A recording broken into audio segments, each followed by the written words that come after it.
Well, that was quite the episode of Coronation Street, wasn't it? Betsy has been rushed to hospital after suffering a stroke. Once in hospital and receiving treatment, she had a second stroke. And it was all because a blood clot was in her neck artery, which had been caused because Dylan had strangled her during sex. Both of them thought it was minimal pressure that had been applied, and both of them consented. However, Betsy has ended up in a life-threatening state. With this storyline, Coronation Street is exploring the devastating effects of non-fatal strangulation. When Dylan put his hands around Betsy's neck, despite thinking that the pressure was not huge, he caused a damage to the neck artery, which then caused a blood clot, which caused Betsy to suffer her strokes. Ryan found her unconscious on the floor at home and immediately called an ambulance. And when Lisa and Carla got to the hospital, Lisa refused to believe her 18-year-old daughter had had a stroke. But sadly, this is all too real a reality. Strokes can occur at any age. Betsy's stroke was caused by a blood clot following direct damage to the neck artery. And even though both her and Dylan thought the pressure applied was minimal, it's still done serious damage. It still created a loss of circulation, which has then caused Betsy's strokes. As Betsy recounted her date night with Dylan, in which they'd cooked spaghetti bolognese, which we all thought was going to be the cause of whatever happened to Betsy, but actually it wasn't. We saw her dreamlike state as she tried to explain, despite her loss of speech, that she and Dylan had been dancing when the incident occurred. What she of course meant was having sex. She just got her words muddled up because the stroke has affected her speech. Lisa was absolutely devastated. And as soon as Dylan returned to the hospital, she launched herself at him, threatening to choke him too because of what he'd done to her daughter. Coronation Street want to ensure accuracy in this storyline, and as such, they've worked with several charities to make sure everything is portrayed as realistically as possible.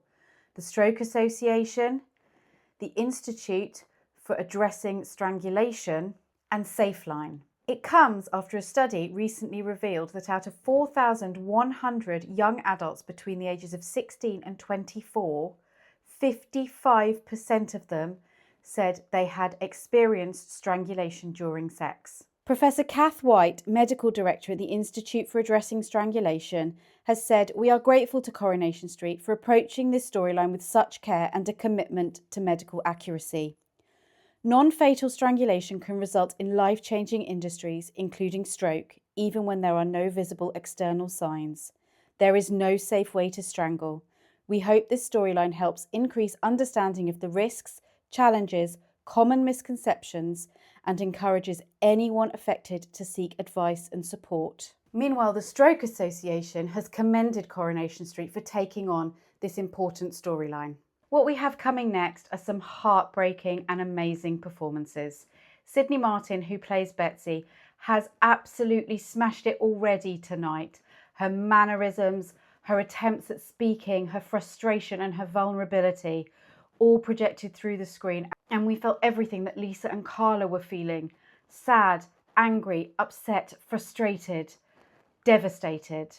So what happens next? Well, Lisa refuses to let this go. Despite Betsy begging her to not blame Dylan for what has happened, she goes to the police to report this as a crime. With all fingers and eyes pointing at Dylan, he tries to defend himself by suggesting Brody is to blame for Betsy's injuries. Brody immediately hits back. How dare Dylan put him in the frame for this? He needs to accept responsibility, and as far as Brody's concerned, Betsy should press charges. Lauren then wades in and insists that Dylan keep away from Betsy. Betsy has no idea that Lauren and Lisa have told Dylan to stay away from the hospital, so she's devastated when her boyfriend suddenly stops visiting. Soon, Dylan accepts responsibility for what he's done. He's arrested and taken in for questioning. He then goes to see Betsy and tells her he knows he was to blame. But when the police arrive to take Betsy's statement, what will she tell them? And how much trouble will Dylan be in? So what could happen to Dylan now? Despite the sex and strangulation being consensual, non-fatal strangulation still feels the force of the law. Danielle Rees-Greenhoff, partner at the criminal litigation firm Corker Binning, told us, "This is an extremely topical storyline for Coronation Street to be targeting. The offence under Section 75A of the Serious Crime Act 2015 criminalises the intentional strangulation, pressure, compression around the neck or throat, or suffocation, restricting airflow by other means of another person. Although questions of consent frequently arise in cases involving risky sexual activity, as in the case of Dylan and Betsy, the law consistently draws a line where actual bodily harm or more serious injury is inflicted.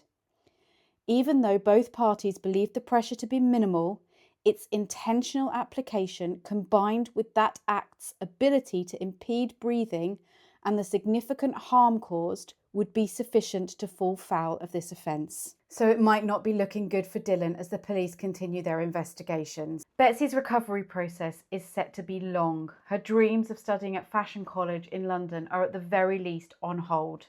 Although Betsy's recovery from the stroke will be long, the Stroke Association are making sure it's depicted with incredible accuracy.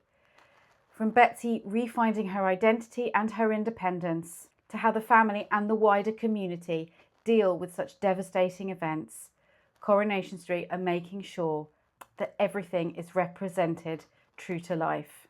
So, was Coronation Street right to take on such a bold storyline, or has it just gone too far? It certainly shocked us when news broke that this was why Betsy had a stroke. It was something that we weren't really aware of, if we're honest. So good on Coronation Street for highlighting such an important issue that clearly is affecting thousands of teens and young adults. As we've already said, the performances are phenomenal. You can't fault them. It does, however, feel a little uncomfortable. Coronation Street is a soap. Yes, they feature hard-hitting and controversial storylines, but sometimes it just feels a bit too far. Perhaps this storyline would have been better suited to an older demographic with slightly more sexual experience and understanding of their wants and desires. It seems very unusual that two teens would engage in this, but apparently, according to Betsy, everyone's doing it. And the figures from the charity, FAS, suggest that she's right. It's just something we didn't know much about. So perhaps we should commend Coronation Street for doing this. Fans on social media have certainly reacted positively to the story already today. They have said that although they were shocked, it's a really, really important story to tell, and they're pleased that Coronation Street is doing it. After all, we've had child exploitation in the form of Bethany's storyline a few years ago. In Emmerdale, we've had drug trafficking and prostitution. We featured child death in Coronation Street when Oliver died. The soaps don't shy away from these big topics. This is just one we didn't see coming, but we're committed to investing in the storyline and seeing how this develops. What do you think of this storyline? Let us know in the comments below.